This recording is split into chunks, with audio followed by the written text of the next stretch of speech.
Hello, welcome to my YouTube channel, and today we'll be learning how to draft the Veekee asymmetric neckline overlap gown.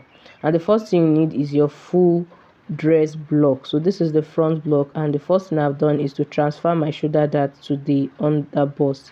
Now I want to start the alteration. From your shoulder tip on the right side, you want to go in by about 2 to 3 inches like so, and connect it down back to the underarm point in a curvy manner, just like you can see me do, and that part is no longer part of the dress. So from the shoulder tip also, you want to place a fresh paper there of that same shoulder you have been working with. Place a fresh paper there so that you can do your alteration for the other side of the neckline.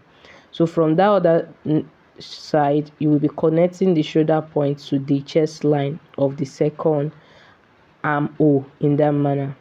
Okay, that's about that. Then from the shoulder tip of the second shoulder, you will be connecting it back to also to the chest line of the armhole points, okay, in that manner. And that is basically it for the neckline alteration. Okay, so now we want to move ahead to the skirt part, the down part of the overlap, where the overlap happens. So you want to indicate your hip line. Then from that your hip line, you want to go down by 2 to 3 inches depending on how tall you are. Then you come to your other side of the waist and you go up and down by 2 to 3 inches as well, in that manner. Okay, depending on how long your torso is. Then from the center front like so, you want to go in by about 4 inches, and then you'll be connecting these 4 points in the manner that I'll be doing it. So just follow the way I'm connecting it.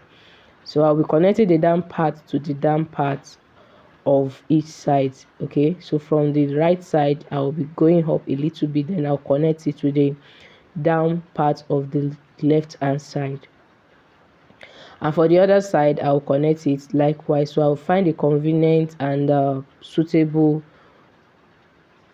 curve and connect it together. So depending on how you desire it, and this is what it looks like at the end of the day. So that part is the one side of the overlap. So that is just that. Then for this other side, I made a mistake, so but just follow through.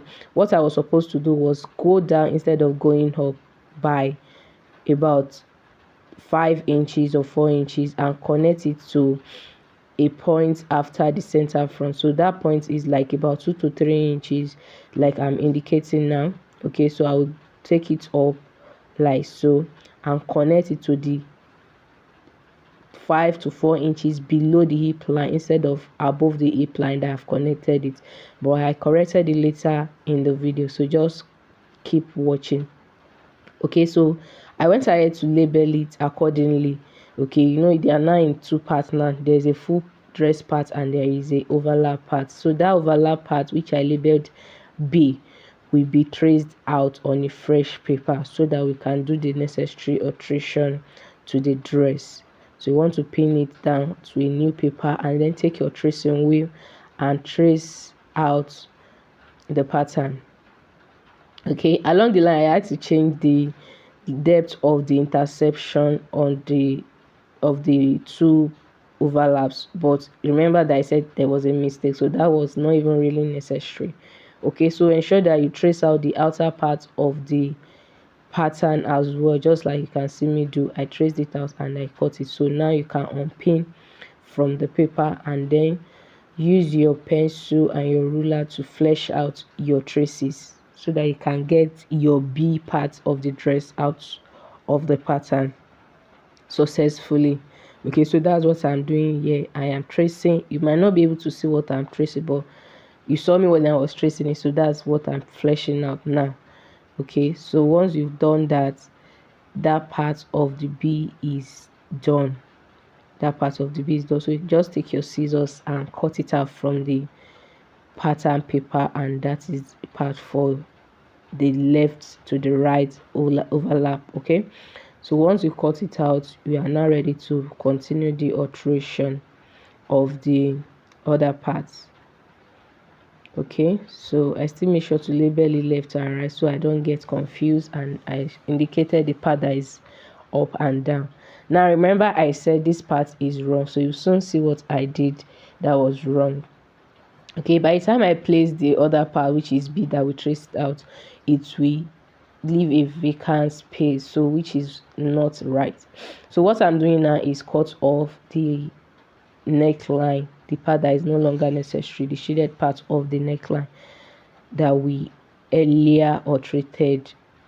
Okay, so once that is done, you want to take a gaping dart along the neckline, because remember that that curve is too long. If you do not take a gaping dart, it will end up getting saggy or gape like the word indicated. So just pin it down by about half of an inch, and then you place a fresh paper underneath it to flesh it out and tighten that area. So just tape it down, and then you can do your connection back, and there you have the gaping dart successfully done. So you can cut off the excess pattern paper, and then your pattern is ready. I think we did the right thing. So now that we didn't do the right thing, this is revelation time. Okay, that's what the upper part will look like, and there you have it. That was wrong, so I have to place it back and then do the necessary thing. I came down by that 5 inches that Elia said, and connected it back to the line in that manner. Okay, so just connect it, find the convenient curve and connect, and once you're okay with it, you are good to go. You can now trim it off. That damn part is no longer important. Okay, so remember that the B part has been shaded off, so it will not mean anything. So this pattern is looking short because it's a miniature pattern. So if it was a full dress block or normal woman pattern, it will have come out very, very more interesting. Okay, so that's what it looked like when I overlapped it, to show you that the correction works. So that's my side front of the part B, so I have to label it. So there are some details on the dress. There was a bias taping there, so that part is what I'm indicating. You take your bias and tape that part with a contrasting color. Okay, so that's what I've successfully done there. Now remember that, and can say that they intercept. Remember that there is a dart on the left hand side of the pattern that is still there, and I transfer that same dart along line with the B part of the pattern. So I will be tracing out that line, and then I will pin it off so that I won't have to sew that part on my dress when I'm making it. So I've pinned it off. By the time I sew the dart on the part A, they will sink in together. So just trim it off and blend appropriately. So that's what I'm doing. I am blending it into the main pattern and cut it off, and there you have your pattern. I hope you find this video helpful. Let me know in the comment section, and let me know if you find it useful. Please kindly like and subscribe to my channel. Help me share to your friends, and I will see you in the next one. Bye.